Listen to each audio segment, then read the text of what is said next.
मसीह यीशु के बाबरकत नाम में आप सबकी सलामती हो। खुदा के जिंदा पाक कलाम में से आज हम पढ़ेंगे ज़बूर की किताब 9 बाब। मैं अपने पूरे दिल से खुदावंद की शुक्रगुजारी करूंगा।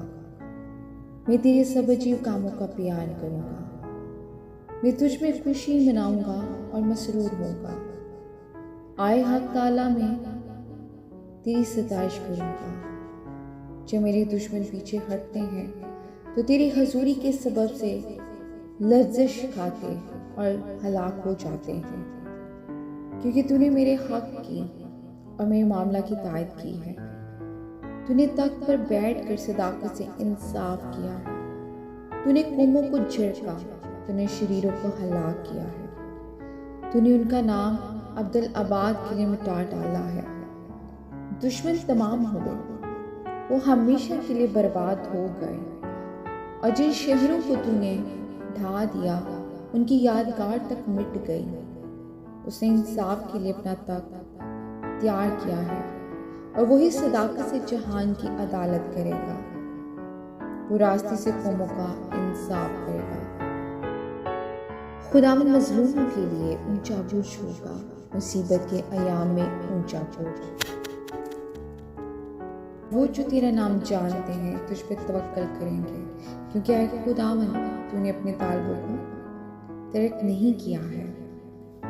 खुदावंद के दरमियान उसके कामों का बयान करो, क्योंकि खून की परसश करने वाला उनको याद रखता है। वो गरीबों की फरियाद को नहीं भूलता। आए खुदावंद मुझ पर रहम कर। तू जो मौत के फाटकों से मुझे उठाता है, मेरे उस दुख को देख जो मेरी नफरत करने वालों की तरफ से है, ताकि मैं तेरी कामिल सितारिश का इज़हार करूं। सिय्योन की बेटी फाटकों पर मैं तेरी निजात से शादमान होऊंगा। कौमें खुद उस गड्ढे में गिरी हैं जिसे उन्होंने खोदा था। जो जाल उन्होंने लगाया था उसमें उन्हीं का पांव फंसा। खुदावंद की शोहरत फैल गई, उसे इंसाफ किया है। शरीर अपने ही हाथ के कामों में फंस गया। शरीर पाताल में जाएंगे, यानी वो सब कौमें जो खुदावंद को भूल जाती हैं, क्योंकि मस्कीन सदा भूले बसरे ना रहेंगे, ना गरीबों की उम्मीद हमेशा के लिए टूटेगी। उठाए खुदावंद, इंसान गालिब ना होने पाए। कौमों की अदालत तेरे हजूर हो। आए खुदावंद, उनको खौफ दिला।